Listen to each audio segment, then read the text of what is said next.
How's going on, everybody? It's me, the one that loves cartoons, and in today's video, well, I'm gonna be talking about a cartoon. So in today's video, I'm gonna review Ninjago Prime Empire. So Prime Empire is the second season of New Ninjago, the first one being Secrets of the Forbidden Spinjitzu. And I didn't like that season. Okay, I didn't like Secrets of the Forbidden Spinjitzu. It was terrible, it was childish, and the villains were not that good. There was too much filler, too, so yeah. So I was not excited for the second season of New Ninjago. I was not excited for Prime Empire. So yeah, especially coming after Secrets of the Forbidden Spinjitzu, which was bad, in my opinion. And when I heard that it was gonna be a video game season, I was not excited. I was just not liking the concept of the season being about video games, because I was afraid it would be childish and bad. I was still gonna watch it when it was gonna come out. I was just not hyped for it. Okay, just didn't like the idea of video games, especially with like the new format and the new tone. So yeah, I was not looking forward for Prime Empire. I was just not excited. So yeah, then the season came out and I watched the season and I want to talk about it. And some people refer to Prime Empire as the lightning chapter, since we had the fire chapter and we had the ice chapter. So like the season is about video games and the focus was gonna be Jay. So yeah, that's why some people call it the lightning chapter. So what I'm going to do in this video is that I'm gonna review each episode briefly, and then I'm gonna talk about the stuff that I liked, then the stuff that I didn't like, and then I'm gonna give the season a score out of 10. So let's review. So we start off the season with episode 1, titled Would You Like to Enter Prime Empire? I thought the episode was really good. It was a really good premiere. We went straight to the plot. Jay got stuck inside the arcade. So yeah, really love episode 1.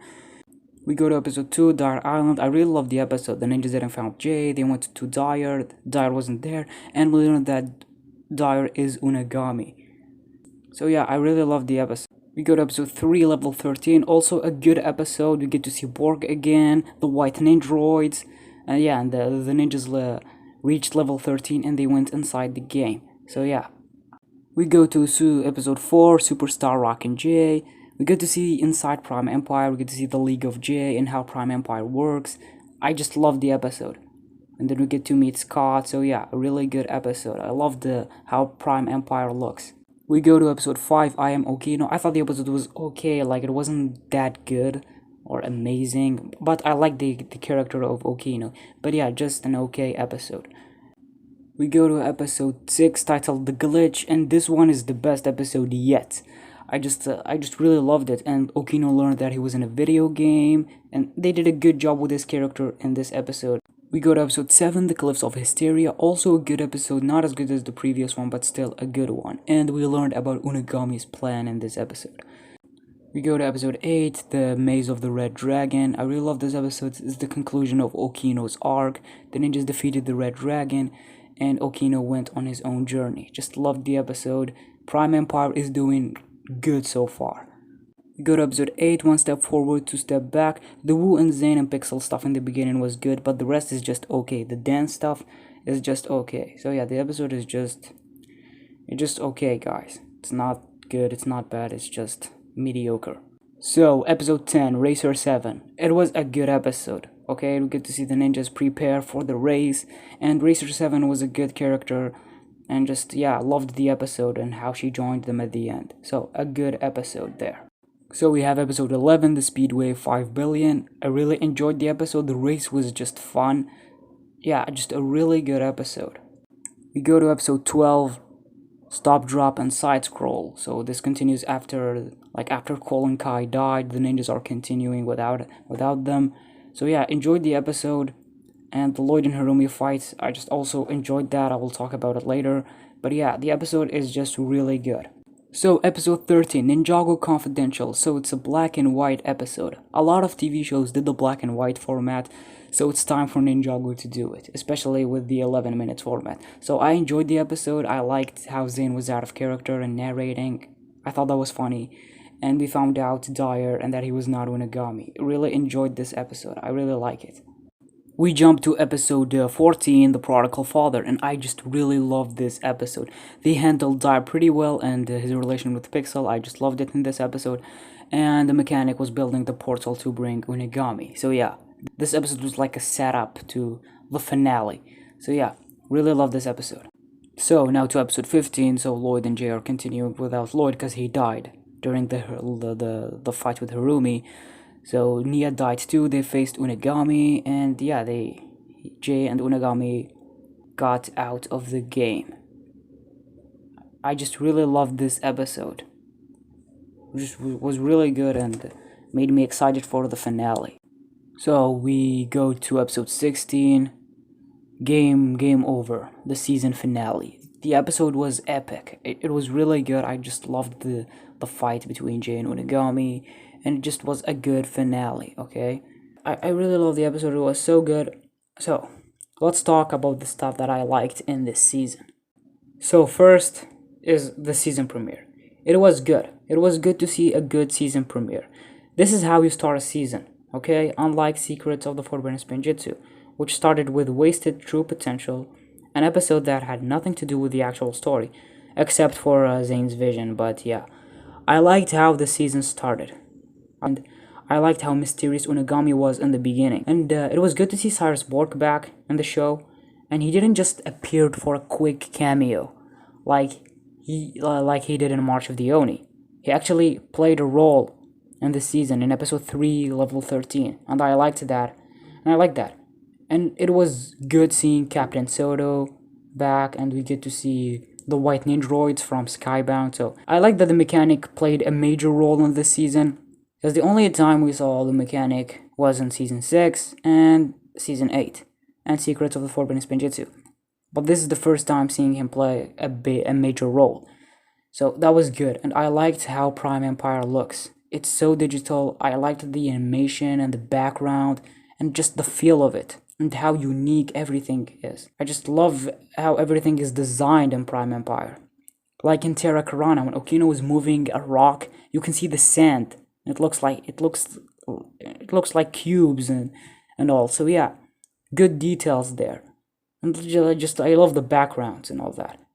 And let's talk about Okino. Okino was really good. I liked how the writers cared about him.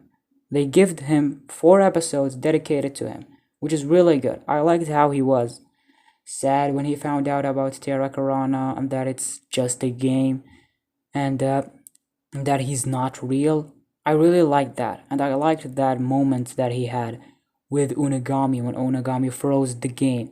I remember watching and rewatching that scene over and over again. It was good. Unigami told him that he's not real. Okino's reaction to that was so good.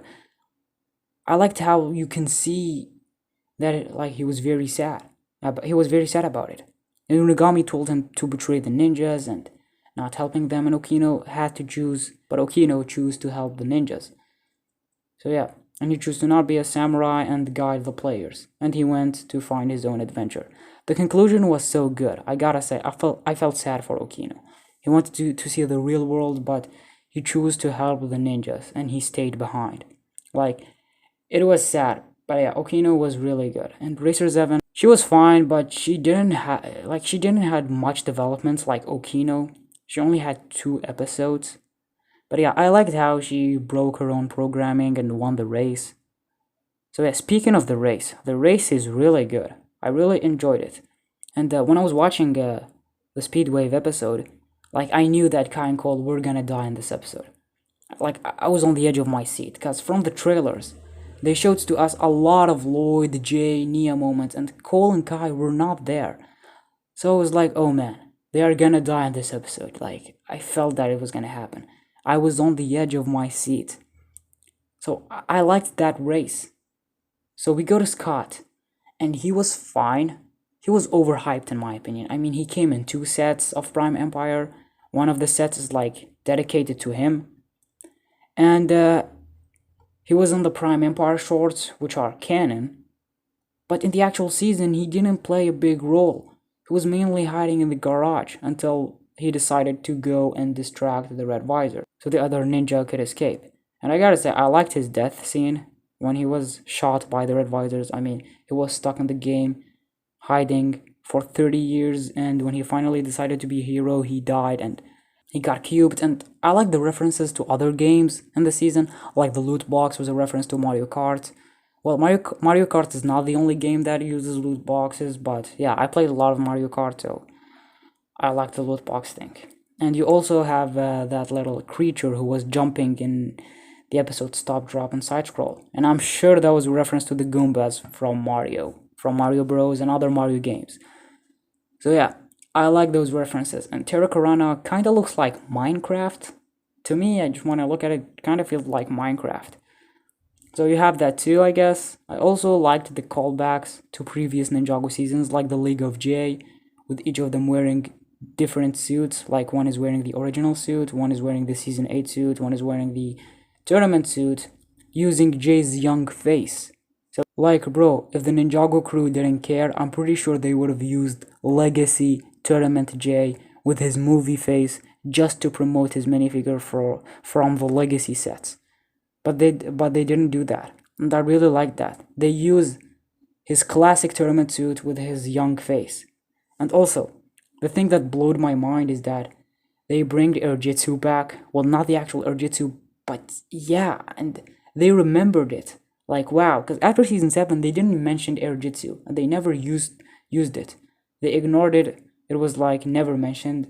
So yeah, like now that Lloyd and Nia and Jay mentioned Erjitsu, then why the heck can't they use it? Behind the scenes, yeah, they didn't want the ninjas to be powerful. But now since Lloyd, Nia, and Jay talk about Erjitsu, then why they stopped using it? Maybe we'll get an explanation. But yeah, I'm just happy that we get to see Erjitsu again. And guys, this is the first time we hear Sam, Vincent, Lloyd say Erjitsu, which is kind of cool.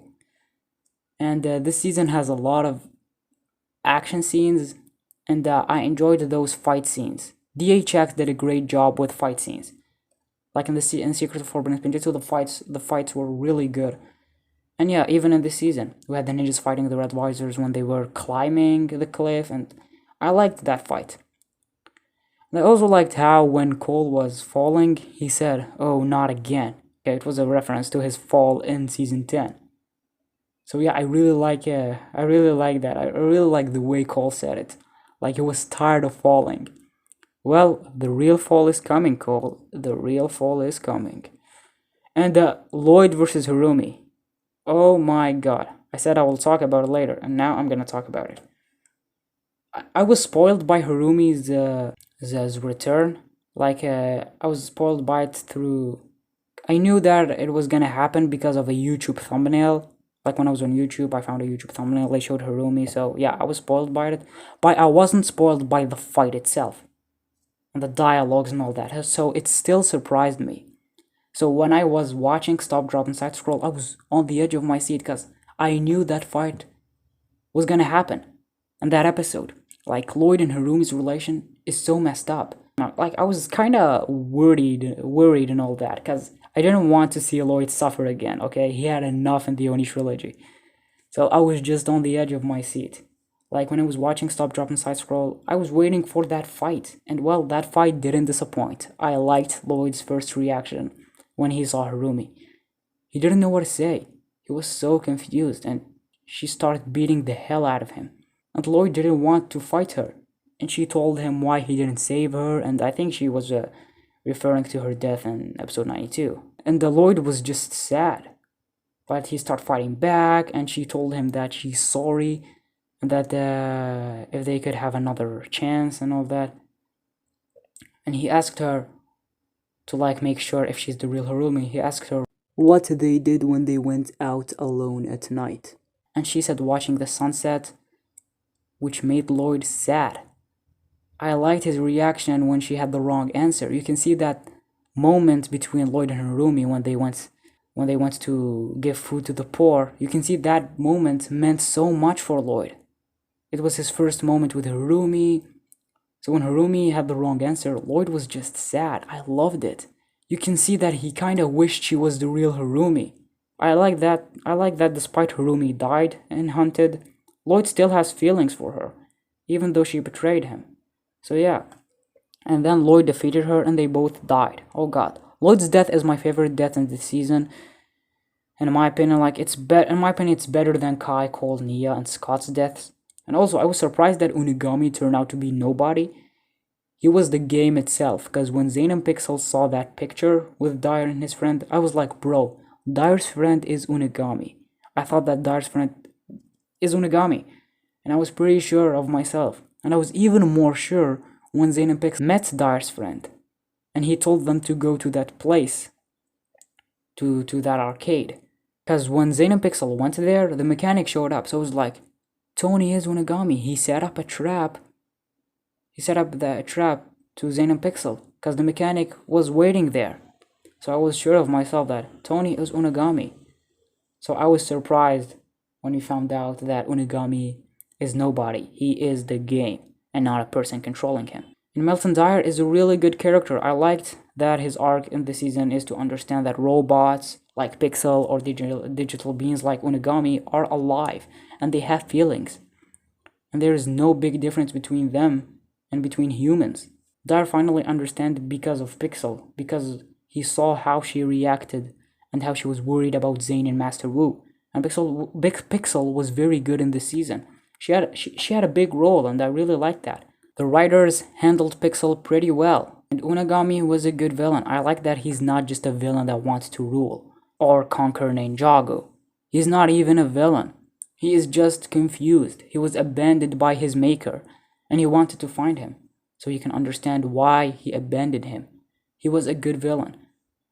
I liked the backstory of why Dyer stopped working on the game. Because Unigami trapped Scott, because Dyer told him to give him the best experience, and Unigami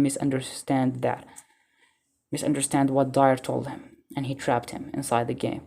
So yeah, like that backstory was so unique compared to other backstories in Ninjago. I like the moment. Also, I like the moment that Dyer and Unigami had in the top of Borg Tower. I like that moment when Dyer was apologizing and explaining to Unigami. He was trying to understand, like when he was explaining to Unigami, and Unigami was trying to understand, and the music that was playing in the background was so good. It made that scene really good. So let's talk about the ninjas. So we have Jay, and he is promoted as the main ninja for this season. Like the Prime Empire shorts focused on Jay, and he was in the box of Prime Empire sets. But in the actual season, it really didn't felt like a Jay season. But yeah, let's talk about Jay. Jay was good in Prime Empire. I liked that he had a fan club, and he was the one to activate the game, and I liked his relation with Nia, such as in the episode one step forward, two step back. I liked their chemistry, and that's what Nia said on that episode. They have chemistry. And Jay was really good in the final two episodes. I liked the moments that he had with Unigami. And I liked that fight between Jay and Unigami. It was awesome. And Jay mentioned his real parents, and that made me very happy, because ever since Skybound, they never talked about his real parents. I liked how Jay was telling Unigami that. I like that he was telling him that there must be a reason. He said that he hoped that there is a reason for Jay being adopted. So yeah, Jay and Unigami were both abandoned, but Jay had Ed and Edna. So yeah, Jay was good in this season. So we go to Lloyd, and Lloyd was good too. He still had his leadership moments, and he had some stuff like we get to see him go on a solo mission to go to Racer 7 and tell her that she's in a video game, and he had that fight with Harumi. I like that moment. Lloyd was very good during that fight. He was messed up, heartbroken, confused. I love that fight between the two. So Lloyd was good. We go to Nia. Nia, she was alright. I liked that in the season premiere she kinda took the lead, like she was telling them to split up and look for clues, like in Scooby-Doo. And her relation with the Jay was good. It wasn't complex like it was in Skybound, and her chemistry with Jay was good. I liked seeing the two dancing. So yeah, she was alright. Like I enjoyed her. Like she wasn't bad. So we go to Kai and Cole. Kai and Cole are the least developed in this season. Cole was okay. I feel like he should have been the one to dance instead of Jay and Nia, because the dance thing is Cole's thing in the series. Like Cole's dad is a dancer, and Cole never wanted to dance. So if Cole was the one to dance, it could have been Cole's time to shine, with him finally learning how to dance. But yeah, they decided to give that moment to Nia. So yeah, at least Cole did the triple tiger sachet, and he learned that move way back in season 1, in episode 9. Like, you can't have a dance episode without the triple tiger sachet.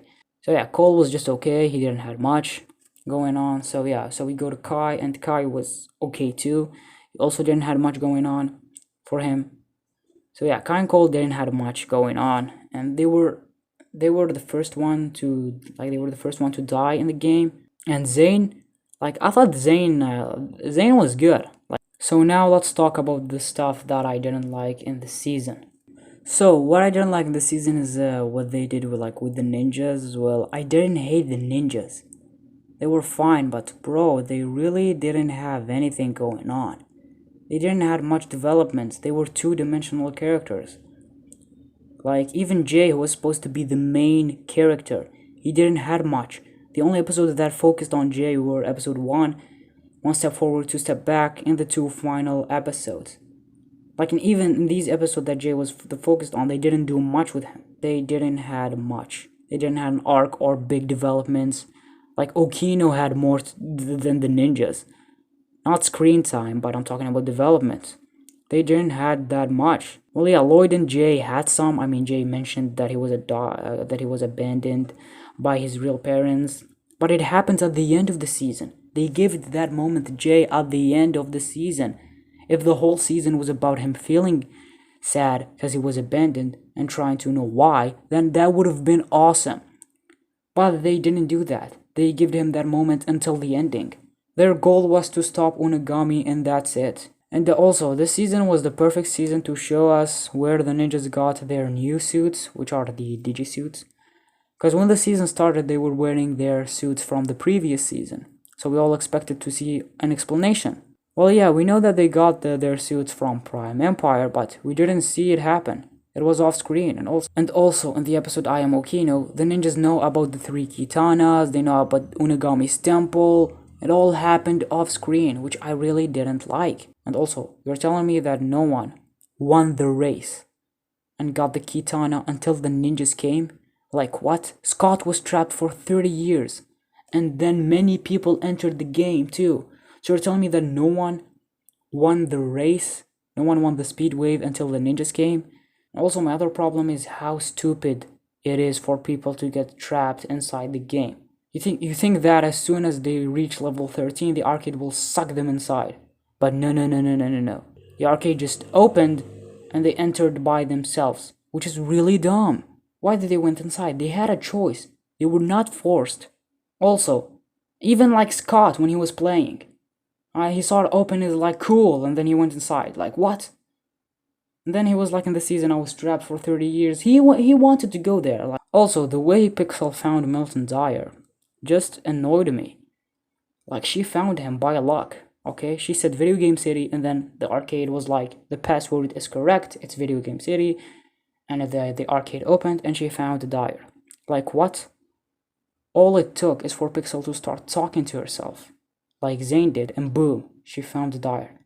And we didn't get a closure to the mechanic. I mean, the mechanic and his crew just ran away, never to be seen again in this season. We also didn't get a closure to Scott. I mean, when everyone came out of the game, we didn't get to see Scott's reaction. We didn't get to see his point of view. We did see him out of the game alongside the others, but we didn't get a closure to his character. Scott was trapped inside Prime Empire for 30 years, yet when he was finally out of Prime Empire, they didn't show to us how he felt. I liked the finale. It was good, but it was rushed. It should have been 22 minutes long. I gotta say, they handled the 11 minutes runtime pretty well in the season, but in the finale, they didn't handle it very well. The finale should have been 22 minutes, or at least a 2-part finale with still using the 11-minute format. And also, my other problem is that they said that Dyer hasn't been seen for a long time after the Prime Empire incident. So you think he was far from Ninjago? You think that he's in a place where it's impossible to find him? Or at least it's hard. You think that he's in a place where it's hard to find him, right? But no, Dyer was hiding all these years on a rooftop. What? He was hiding on a rooftop where everyone can see him from outside. Like, how the heck? No one found Dyer for all these years. Just doesn't make sense. Dyer was hiding for 30 years. Okay, all these years he was hiding on a rooftop where everyone can see him from outside. You don't need to do what Pixel did to find Dyer. No, just go outside and you can easily find him. So yeah, that was stupid in my opinion. And also, Dyer looks so old and his mother is still alive for some reason. Like, Milton looks the same age as his mother. He looks even older than her. But yeah, it's not a big deal, whatever. And also, there is a big plot hole. So Unagami said to Okino that he will never see the real world because he didn't did what he was told to do. He didn't betray the ninjas. But then, in the final episode, when Unagami escaped, we didn't just see the whack rats and the red visors, but Okino as well. Why did Unagami take Okino with him? It doesn't make sense. Okino should have came alongside the ninjas in Racer 7 and Scott, but not alongside Unagami's minions. Unagami said that Okino will never see the portal. Like, I just don't get it. And also, why Unagami didn't need the J's energy cube? Like, Jay didn't need to die so Unagami could build that portal. But yeah, whatever. Maybe because he had enough. But yeah, it's not a big of a deal. And also, Jay had no consequences for trapping everyone inside Prime Empire. I mean, it's because of him that many people got trapped inside the game, because he was the one to activate the game by putting the motherboard. So I wish they focused on him feeling guilty of what he did. I mean, if you're gonna make Prime Empire a Jay season, then give him something to deal with. But they didn't. And also, I wish we get to see how Unagami finished programming himself. I mean, the game was shut down after what happened to Scott. So I wish we get to see how Unagami finished programming himself. And I also wished we get to see how Unagami and the mechanic start working together, how they met and how they start working together. And also, we didn't have much screen time with Unagami. They tried to keep him mysterious and all. I get it, but we barely get to see him until the final 2 episodes. And I really didn't like that. He ended up being like the Ice Emperor. They both didn't have much screen time. So yeah, I didn't like what they did there. And also, my other problem is Kai and Cole's sacrifice, like when they died during the speed wave. So my problem here is that it was forced, okay? Like, it was forced. They didn't need to die. Kai and Cole didn't need to die to save Jay. Like, it was forced. Kai could have kicked the red visors with the mech, like he did to another driver, but they had him jump into the car and blow up alongside the red visor who was driving. And same thing with Cole. He could have hit the red visors with that spiky ball, like the other whack rats did when they had the car. But Cole just hit the car with that spiky ball, and like he dragged the red visor alongside him, and they both blowed up. It was so forced, guys. I just didn't like it. And like, did they both needed to die just to save Jay? They could have killed Kai and Cole with another way. They could have had them being hit by another driver or being killed by the red visors. But no, they wanted them to sacrifice themselves by killing themselves alongside the red visors so they could save Jay. So yeah, they really didn't need to die. Like, how they did it, it was really forced, and it didn't need to happen at all. So yeah, I guess this is all I have to say for the bad stuff. So I'm gonna give Prime Empire a 7 out of 10. I think Prime Empire is a good season, but not great. I really enjoyed it, but it could have been much better, especially with the character of Jay. Like, it was supposed to be his season, yet they didn't add much to his character. They only made him the focus cause he's a video game expert, which I didn't like. They could have dived deep into Jay as a character and maybe have him feel guilty for activating Prime Empire, or they could have had him feel sad for being abandoned by his real parents and why he was abandoned in the first place. but they didn't do that. So yeah, Prime Empire was good, especially coming after Secrets of the Forbidden Spinjitzu, because that season was terrible. So I wasn't excited for Prime Empire, but it turned out to be good. I had a fun time with it. I really enjoyed the season. My expectations were low for it, but it turned out to be pretty well. So yeah, I like Prime Empire. It does have its problems, but it's still a good season. So this is all I have to say in this video. So what do you guys think of Prime Empire? Is it a good season? Is it a bad season? Is it an okay season? Just tell me your thoughts down in the comments. So if you guys like this video, then give it a like, and if you're not subscribed, then subscribe. It means a lot to me. And turn on the notifications so you'll be the first one to know when I upload a video. So thank you guys so much for watching. I'm the one that love this cartoon, and you're the one that love it too.